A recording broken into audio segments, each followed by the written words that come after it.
The Youth Advisory Councils of Visibility and the School of Special Educational Needs Sensory together form the 2015 Advisory Committee to the Commissioner for Children and Young People, Western Australia. Us and Our Community, a project for the Commissioner for Children and Young People, 2015.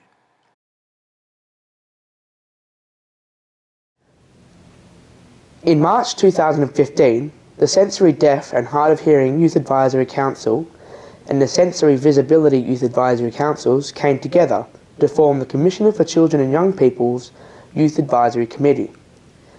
We first met at the GRIP Leadership course, where we also met the Commissioner.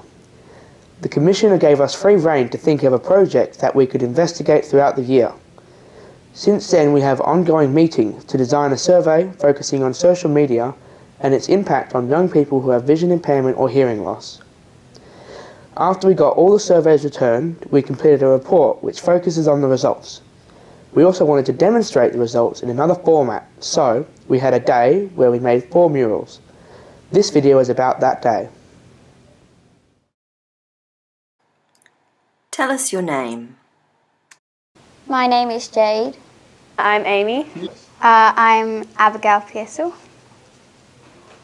My name is Vanessa. David Thomas. My name is Jen.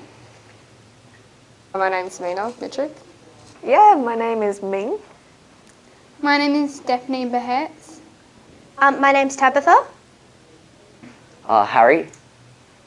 My name is Jack Meekins. Kate. What was the project about?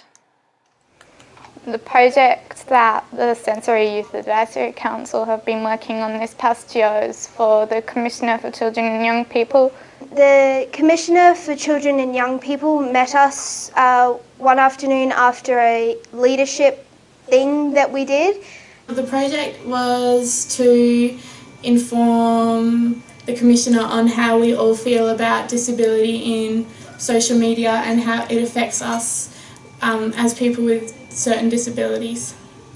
We then decided we were going to use surveys and see what happened.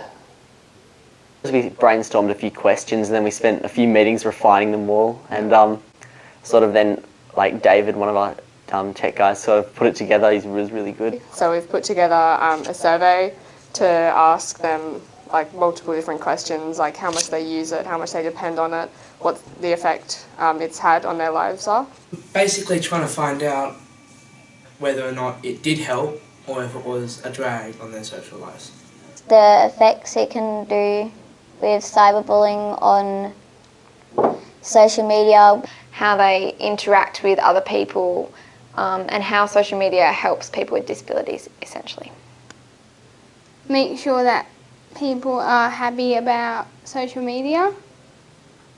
And how it affects them in daily life, or how it changes their lives, or just general feelings and thoughts they have about it.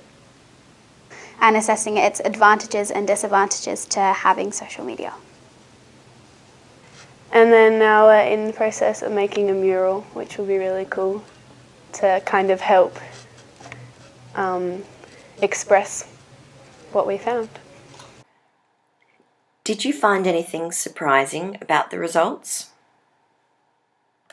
I found the results of how many people did get bullied on social media, and I think the numbers of people that were bullied, I think that was quite unexpected and kind of eye-opening, and also the fact how many people actually do use social media to communicate to people. Like, everyone's complaining about the negative sides of social media, how it's not being social to the people around you, but you're being social in other ways.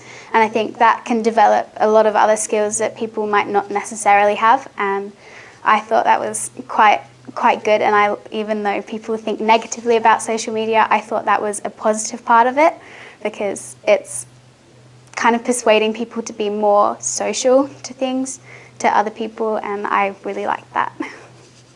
It can be both good and bad in its respects. So it can be good because people can use it to communicate which is one thing we often struggle with, like all people with disability often struggle with.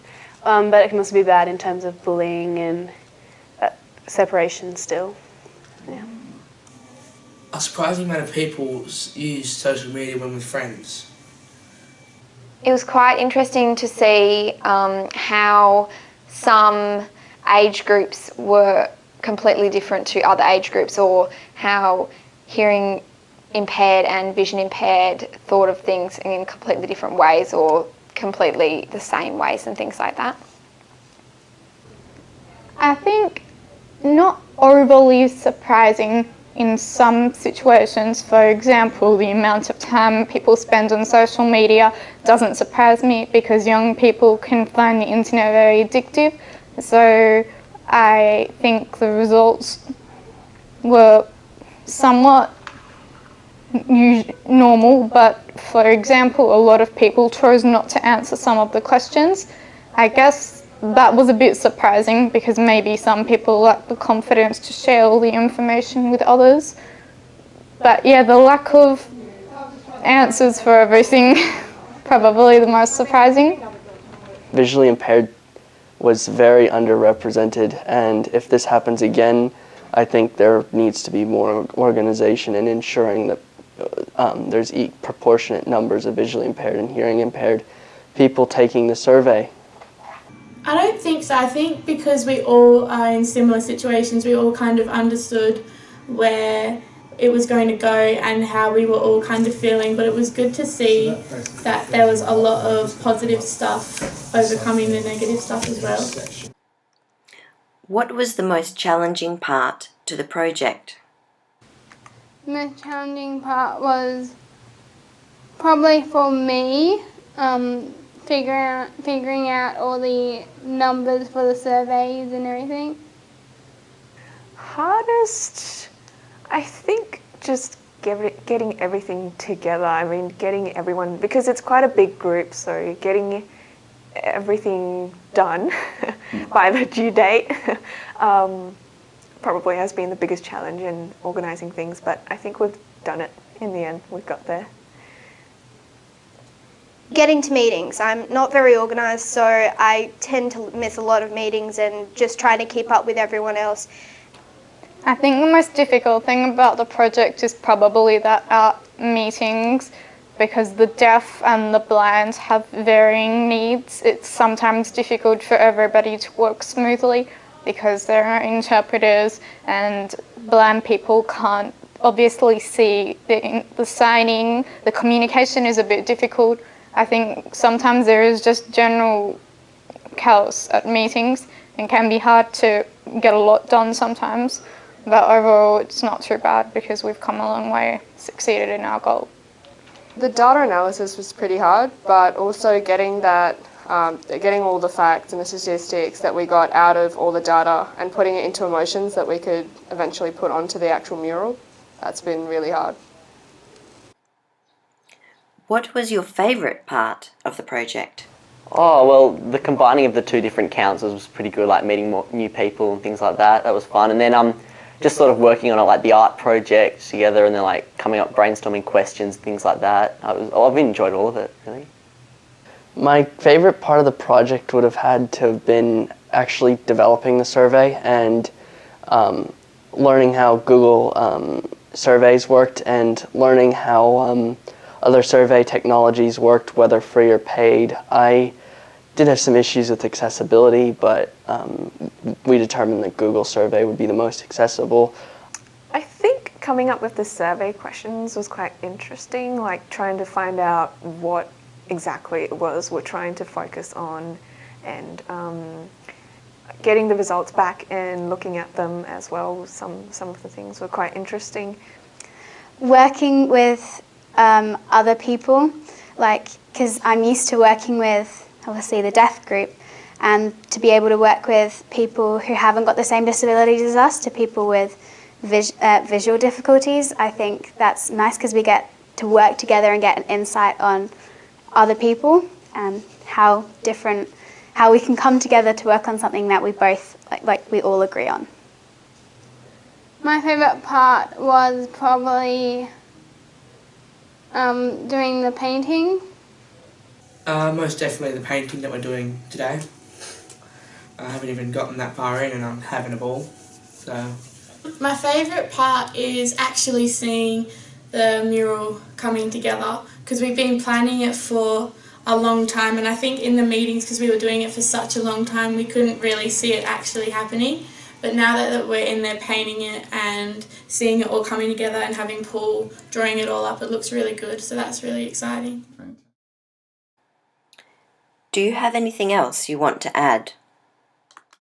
It's been really fun, and I've thoroughly enjoyed it, and it's been interesting to see what we've got out of it and to get all the results back and everything.